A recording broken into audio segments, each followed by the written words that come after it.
Now we talk about Thomas Aquinas and natural law ethics.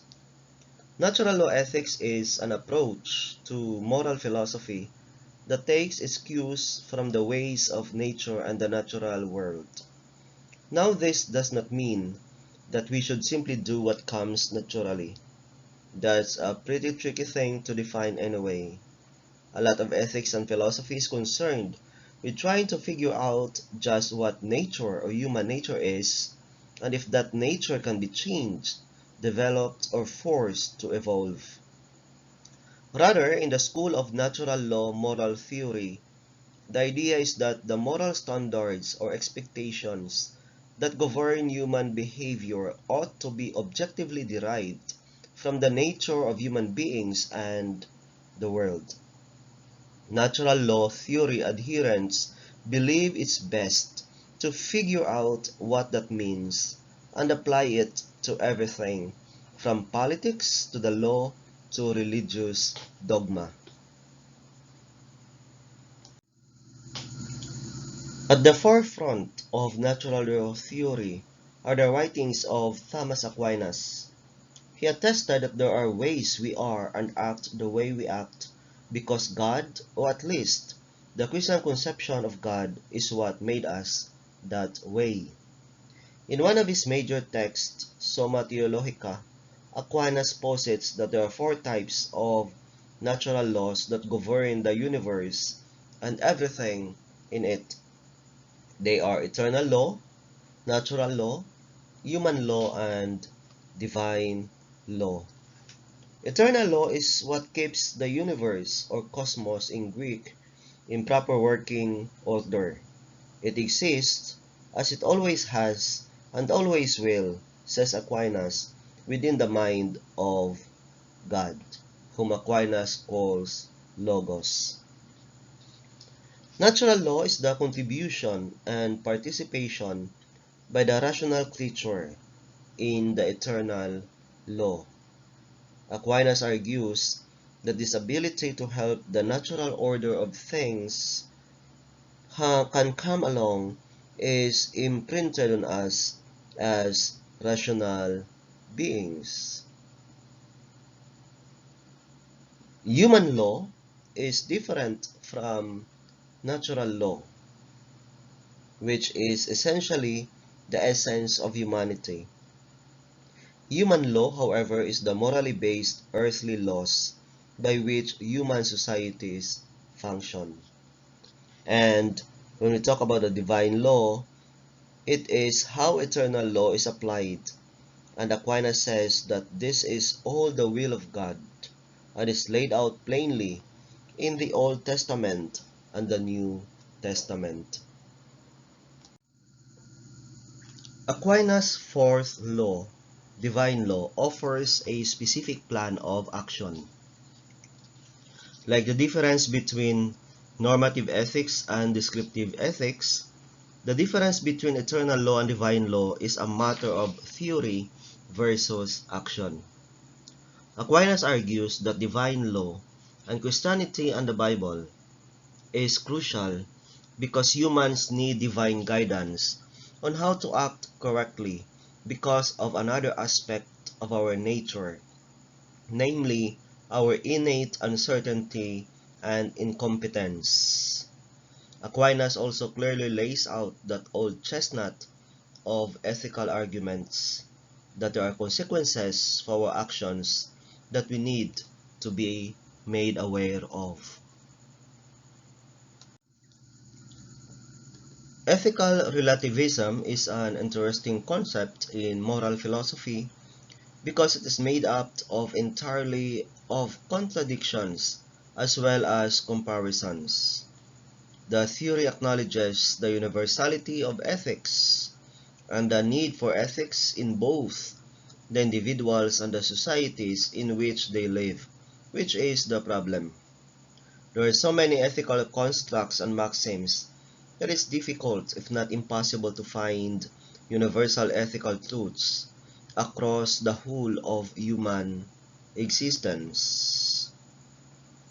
So every action depends on its circumstances, moral philosophers would agree, and varying circumstances distinguish one culture from one another. This is ethical relativism, that there are no moral principles that are universally valid at all times to all people around the world and throughout all time. So a culture over time develops its core values, virtues, and principles, and one culture develops independently of other cultures, and the values and virtues and the principles of its culture are deemed to be generally acceptable based on the needs of that particular society. And because of that, one cannot apply the ethical code from one society to another because these codes are custom built, so to speak. Nor would one culture's set of codes make a lot of sense to another culture. So this means that the search for universal ethical truths is largely futile, and that the work or true work in developing ethics is to come up with ethical codes for the individual within a specific society or for that specific society itself. Ethics cannot and should not be applied to other times because it is all relative and simply not fail to do so. Despite the evidence to the contrary, by and large ethicists do not believe the idea of ethical relativism. This is because the academic pursuit of ethics is, by its nature, about finding the universal truths of what it means to be human, however obscure. The rejection of ethical relativism also has something to do with the underlying moral principles behind the acts themselves. One example would be killing the elderly when they become infirm. While one society may find this literal action to be okay and another society may not, they both may agree on the reason for feeling the way they do.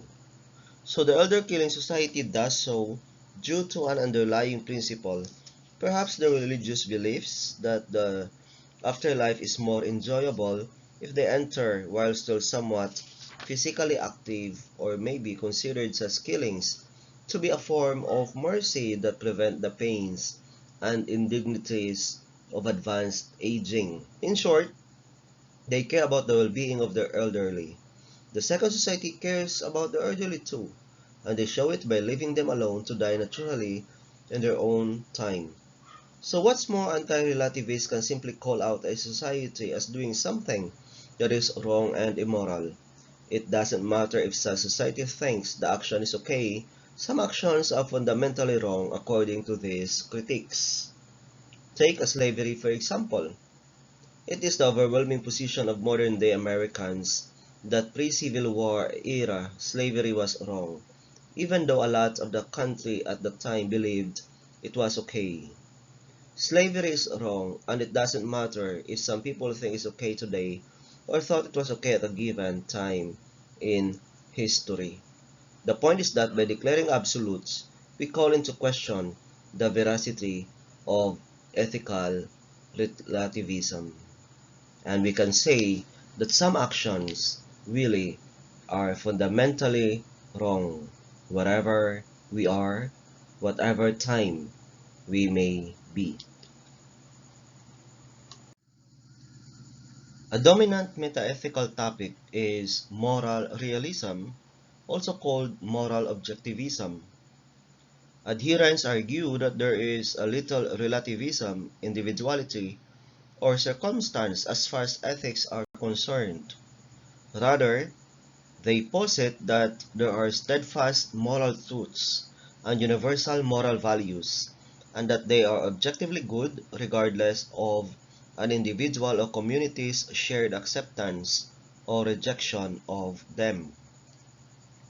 So a major advantage of moral realism is that it is almost mathematical or scientific in its approach, because the idea of true versus not true, or fact or not fact, enters into logic can be applied to moral statements to see if they are truly moral or not. As such, there isn't room for more than one thing to be right, as is often the case with philosophy. So it's very linear, stringent outlook with not a lot of room to grow or stretch. As such, some of the philosophers known for very strict or narrow worldviews could be considered moral realists, such as Immanuel Kant, Karl Marx, and Ayn Rand.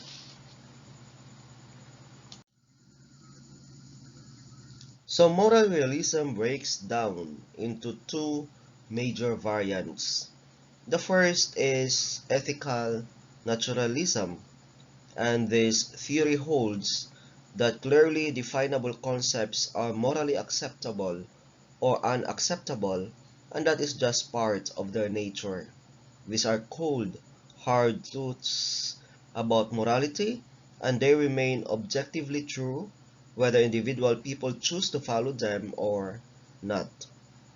They must be expressed as natural properties and without ethics terms and signifiers like good or right. They are just, no judgment imposed. They just are. Ethical naturalism supposes that certain ethical concepts are just a part of nature, and that observance of both humanity and the natural world will increase our knowledge of this. In this regard, ethics can be a kind of science. In response to ethical naturalism, the philosopher G. E. Moore helped craft an ethical doctrine called ethical non-naturalism and intuitionism. So the crux of this doctrine is that ethical statements can only really express propositions that cannot reduce to a non-ethical statement. For example, bad can't really be defined or even quantified because it can't be defined by words other than synonyms for itself. However, ethical non-naturalism still relates to ethical naturalism and a shared parent of moral realism because, as Moore asserted, humans still seem to have an acute, almost intuitive awareness, at least in the abstract, of what we have no choice but to call right or wrong, or the objective truthfulness of some moral properties. As moral realism argues that there are many objective moral values, moral anti-realism, also called moral irrealism, is the meta-ethical viewpoint that argues just the opposite, that there are no objectively, independently truthful moral values whatsoever. Anti-realism is a large umbrella that encompasses a variety of philosophy styles and ethical schools of thought. For example, it can be used to deny that moral properties even exist, as well as the notion that they do exist, albeit dependent on individual interpretation and usage, and are wholly dependent on humans and their actions.